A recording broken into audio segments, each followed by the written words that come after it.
एक बूंद सहसा उछली यात्रा व्रत। घुमक्कड़ी एक प्रवृत्ति ही नहीं, एक कला भी है।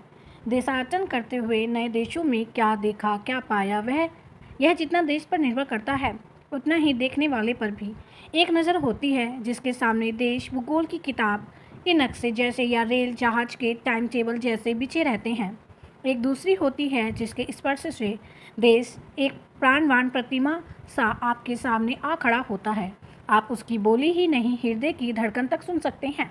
एक बूंद सहसा उछली के लेखक की दृष्टि ऐसी ही है।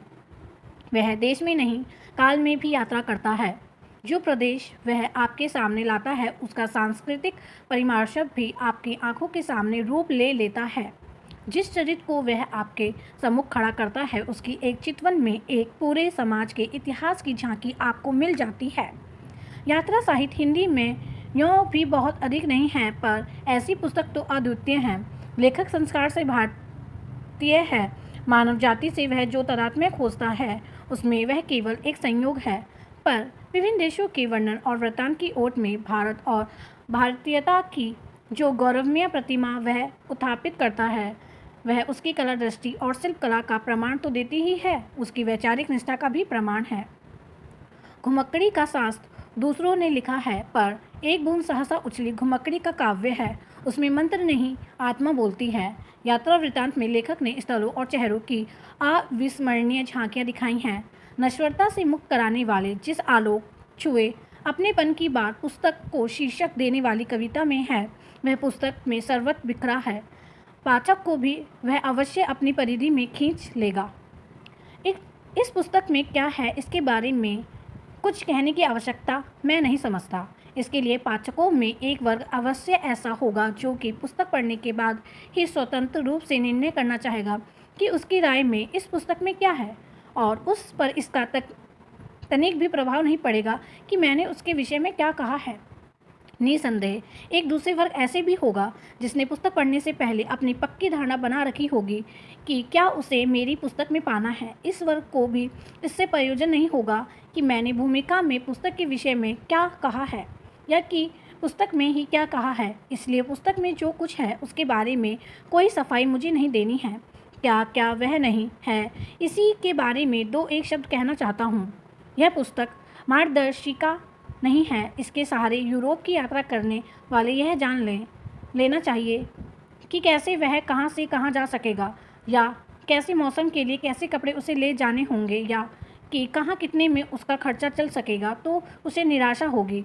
जो यह जानना चाहता हो कि कहाँ से नायलॉन की साड़ियाँ या कैमरे या घड़ियाँ या सेंट या ऐसी दूसरी चीज़ें जो कि भारतवासी विदेशों से उन कला वस्तुओं के एवज में लाते हैं जो कि विदेशी यहाँ से ले जाते हैं, कहाँ से किफ़ायत में मिल जाएगी, उनके भी काम की यह पुस्तक नहीं होगी। वास्तव में ऐसे पाठक को यह पुस्तक पढ़ने की कोई आवश्यकता नहीं है, और मैं उन लेखकों में से नहीं हूँ जो ये समझते हैं कि अगर पाठक ने मुगलाते से किताब खरीद ली तो वह भी लाभ ही हुआ, क्योंकि बिक्री तो हुई। जिस पाठक के द्वारा मैं पढ़ा जाना चाहता हूँ उसका स्वरूप मेरे सम्मुख स्पष्ट है। मैं उसका सम्मान भी करता हूँ और इसीलिए भरसकर उसे भ्रांति से नहीं रखना चाहता, ना भ्रांत होने का अवसर देना चाहता हूँ।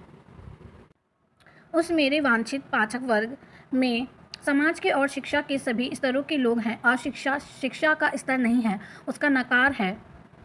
उसमें ऐसे भी हैं जो अंग्रेजी या अंग्रेजी के अलावा दूसरी विदेशी भाषा जानते हैं और इसके बावजूद हिंदी भी पढ़ लेते हैं, और ऐसे भी हैं जो कोई विदेशी भाषा नहीं जानते या हिंदी के अतिरिक्त कोई दूसरी भाषा नहीं जानते।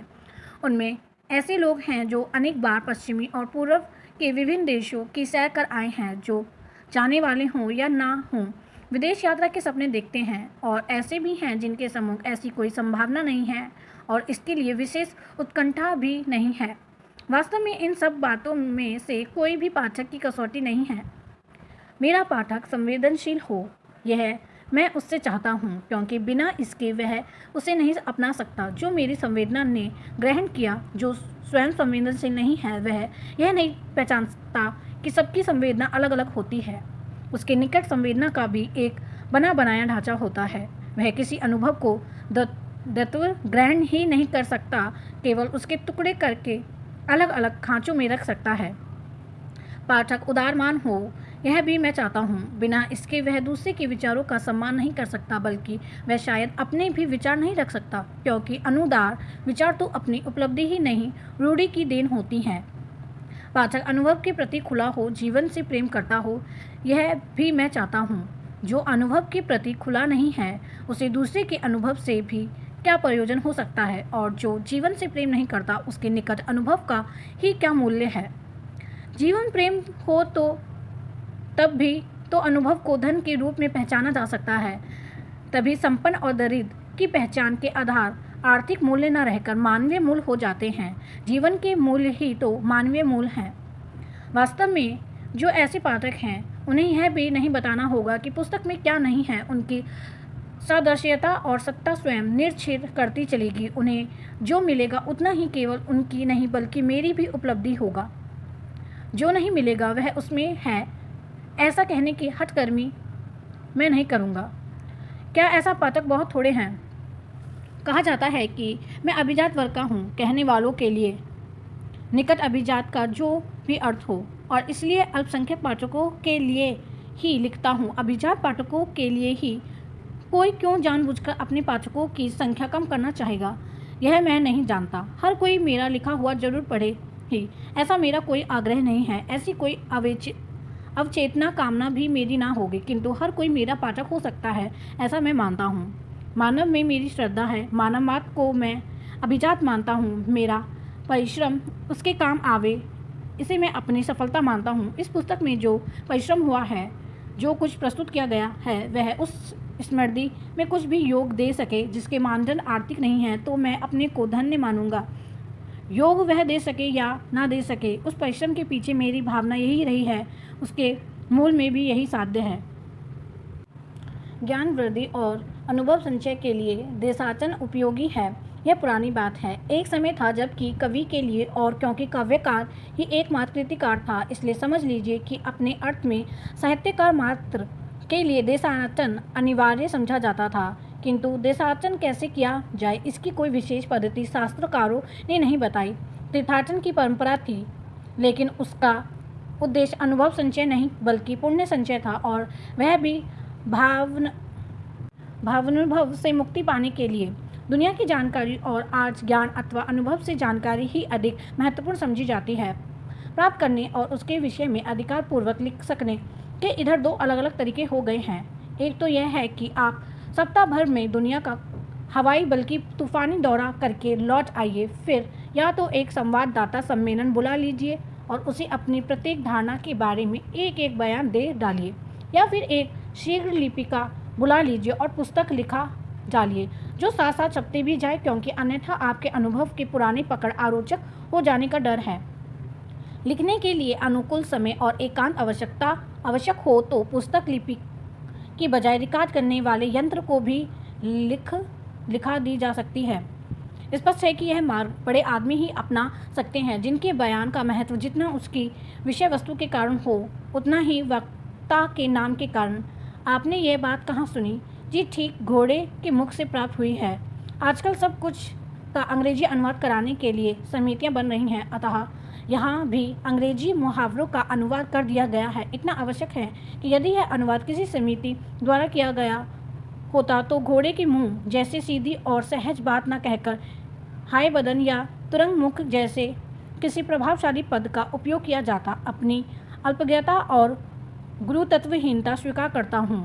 दूसरा तरीका यह है कि आप कालो हाय निरवधि मानकर इस विलुपा पृथ्वी की परिक्रमा पर निकल जाइए और यह चिंता छोड़ दीजिए कि कब लौटना होगा या कब यात्रा पूरी होगी। प्रकाशक रूपी विनिधा शिखर कब अगस्त्य रूपी लेखक का प्रत्यावर्तन का आशीर्वाद पाकर सिर उठाकर पूछ सकेगा कि प्रभु पांडुलिपि कब प्राप्त होगी।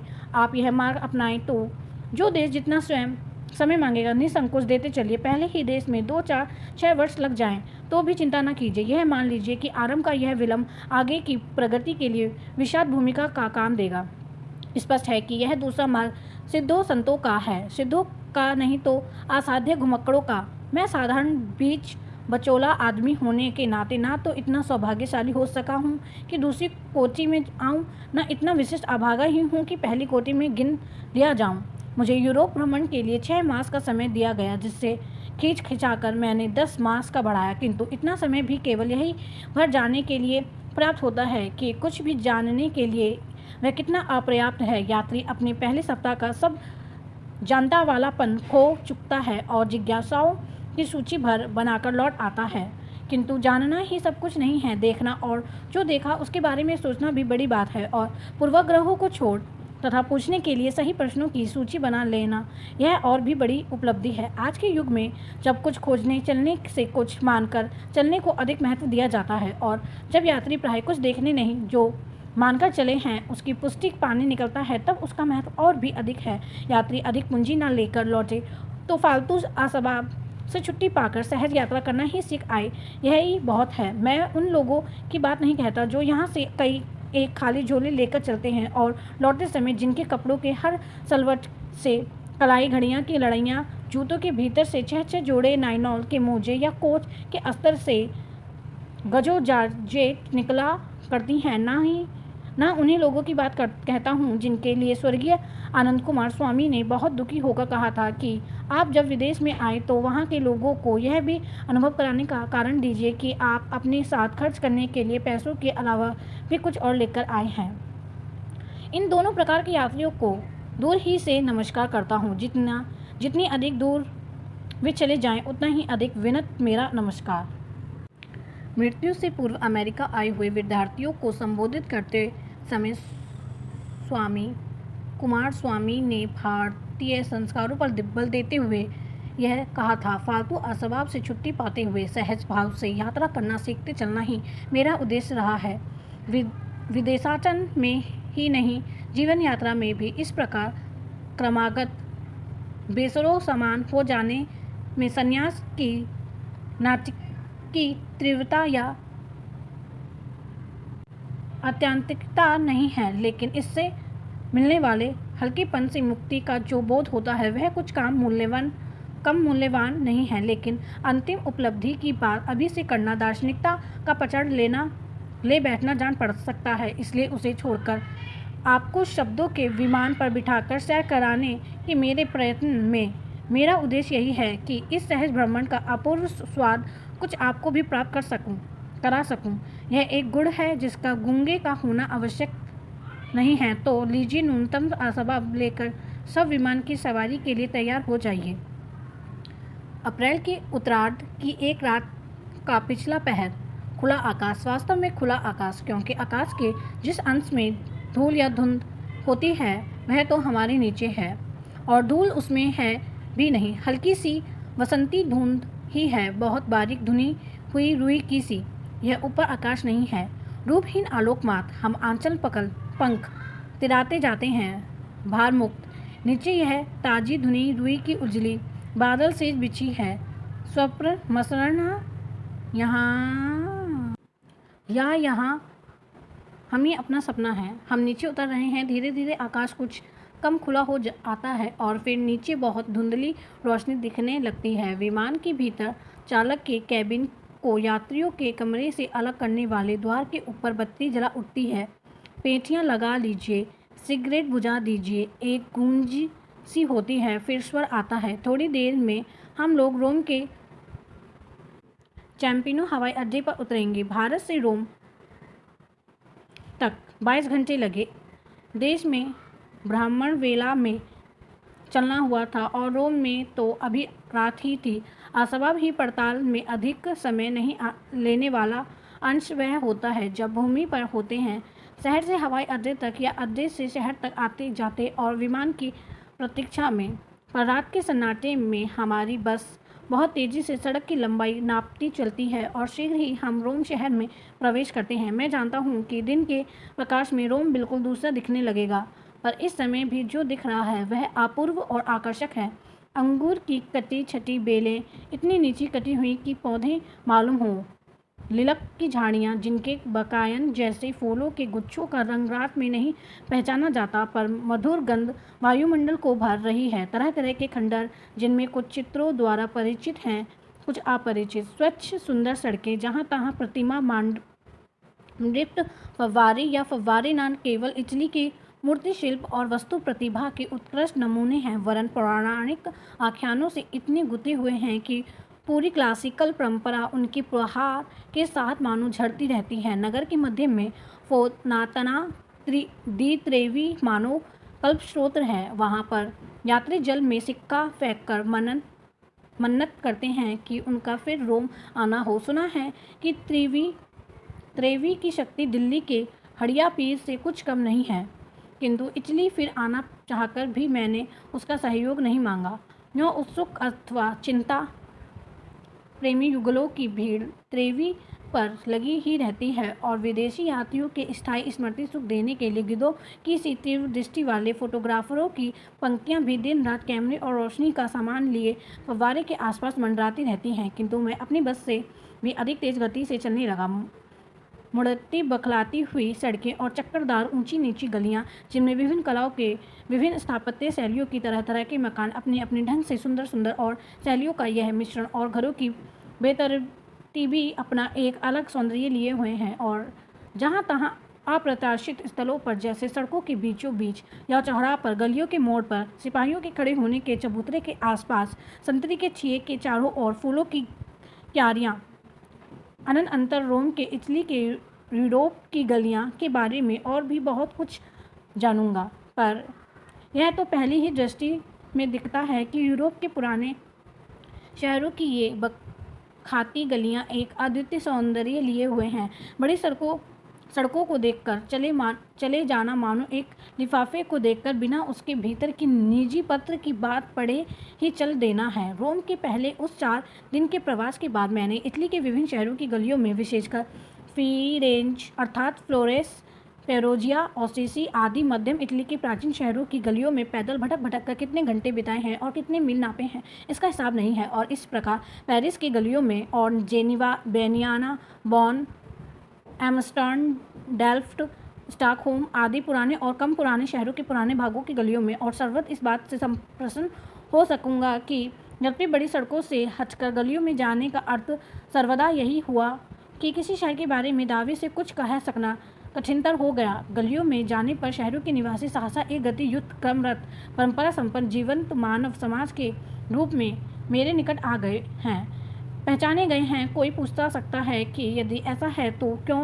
उनके बारे में कुछ कहना कठिनतर हो गया है, तो उसका उत्तर यही है कि इसलिए कि लोग सहसा एक इतर समाज से निकट आकर घर के से लोग हो गए हैं। घर के लोगों के बारे में यह कह देना तो आसान होता है कि अच्छे लगते हैं या कि हमें नहीं अच्छे लगते, पर उनका वर्णन करना उतना आसान नहीं रह जाता। भीड़ों में जब जिसे आंखें मिलती हैं वह सहसा दिख जाता है, मानवः अंगारे सा, भगवान सा, अकेला। और इस प्रकार आंखें मिलाने के बाद उसके बारे में कुछ कहना कठिनतर हो जाता है। इसलिए और भी अधिक की उसकी आंखों में प्रच्छन्न या प्रकट रूप से अपनी प्रतिछवि झांकती जान पड़ती है। खड़ा मिलेगा वहाँ सामने तुमको अनपेक्षित प्रतिरूप तुम्हारा, नर जिसकी अनझिप आंखों में नारायण की व्यथा भरी है। यूँ तो ऐसे एक अकेले व्यक्ति के चित्रण से भी एक पूरे देश का, सभ्यता का, युग का चित्र खींचा जा सकता है। यूरोप के एकाधिक देश में मुझे ऐसे व्यक्तियों को देखने या उनसे मिलने का सहयोग हुआ जिनके माध्यम से कुछ क्षणों में ही मुझे एक समाज की, या कम से कम विशेष युग स्थिति के समाज की जीवन परिपाटी बिजली की सी कौन के साथ दिख गई। मुझे ऐसा लगा कि मैंने सहसा पूरे देश की, बल्कि समूचे यूरोप की आत्मा की एक झांकी पा ली है। जैसे कि ब्राउनिंग ने कहा है, there are flashes stroke from midnights. मध्य यात्री में कभी ऐसी कौंध होती है, और मैं समूचे यूरोप का चित्र खींचना चाहता तो यह भी कर सकता, और कदाचित वह अधिक प्रभावशाली ही होता कि ऐसे 4-6 विशिष्ट व्यक्तियों का चरित्र उपस्थित कर देता। किंतु उपन्यासकार की दृष्टि पर्यटक की दृष्टि नहीं है, वह विदेशी आत्मा को देखने की ओर बढ़ेगी, जबकि मुझे अपनी देशी दृष्टि के सम्मुख विदेशी भूमि को भी रखना है। हाँ, मिट्टी की प्रतिमा बन जाने के बाद उसमें आत्मा की झलक जाए तो वह मेरा अहोभाग्य। अनंतर यह भी जाना कि रोम यूरोप का सबसे स्वच्छ शहर नहीं है, बल्कि स्टॉकहोम और कोपेनहागेन से लौटने पर इटली के बड़े शहर और लंदन और पेरिस भी वह गंदे जान पड़ते हैं, जैसे इटली से लौटकर भारत के शहर। और यह भी जानना कि पहली दृष्टि में रोम की जो विशेषता लगी उनमें से बहुत सी समूचे दक्षिणी पश्चिमी यूरोप में पाई जाएंगी और कुछ तो सारे यूरोप में। कभी कभी यह भी हुआ कि विदेशी शहरों में जो बात विशेष जान पड़ती थी, भारत लौटकर पाया कि वह यहाँ भी पहुँच गई है। उदाहरण के लिए फ्रैंकफर्ट में रंग बिरंगी बत्तियां द्वारा विज्ञापन लौटकर देखा कि दिल्ली में भी उनका प्रवेश हो गया है, या कि लंदन और पेरिस की दुकानों अथवा विज्ञापनों में स्त्रियों के अंडरवियर का अतिरिक्त प्रदर्शन अपने यहाँ सदियों में लाउड स्पीकर से गोलियों की बाढ़ की तरह बरसाने वाले घटिया फिल्मी गानों के समान गला फाड़ फाड़ कर अपनी ओर ध्यान खींचने वाले भोंडे विज्ञापन। किंतु भारत लौटकर देखता हूँ कि दिल्ली और कलकत्ता के केंद्रीय बाजारों के गलियारे भी इन्हीं से पट गए हैं। दीवारों पर उभार उभार कर टांगी हुई चोलियाँ और ज़मीन पर बिखरी हुई उतनी ही भद्दी रंग बिरंगी पत्रिकाएं। मशीन सब कुछ उखाड़ती चलती है। मशीन की आत्मा नहीं है, लेकिन मशीन का दास होकर मनुष्य भी निरंतर अपने को उखाड़ता जा रहा है। आत्मा उसके पास नहीं है, यह मानना तो कठिन है, लेकिन वह अनातः यह कहना तो सरसरा झूठ होगा। सड़क के बीच में फूली इटली में मिल सकते हैं, और स्वीडन में भी, इंग्लैंड में भी और जर्मनी में भी। हाँ, इटली के मध्ययुगीन नियमित अलंकृत उद्यानों का सौष्ठव एक ढंग का है, फ्रांस की सजीली वीथियाओं का दूसरे ढंग का, इंग्लैंड के विशाल तरु रजियों के छाए हुए खुले हरियाले पर्कों का और एक ढंग का, और जर्मनी के वनोद्यानों का एक और का ढंग का। सहज अकुंठित और अनाहत भाव से बड़े हुए पेड़ों की शोभा क्या होती है, यह इंग्लैंड में ही देखने को मिला। यहाँ भारत के पेड़ों पौधों को पूजा तो लेते हैं, लेकिन सहज भाव से पनपने नहीं देते। जिनको गाय बकरी के खाने के लिए दत्तुवन के लिए नोच नहीं देते, उन्हें वैसे ही ऐसी तंग जगह में बांध कर रखते हैं कि उनका सहज विकास नहीं होता।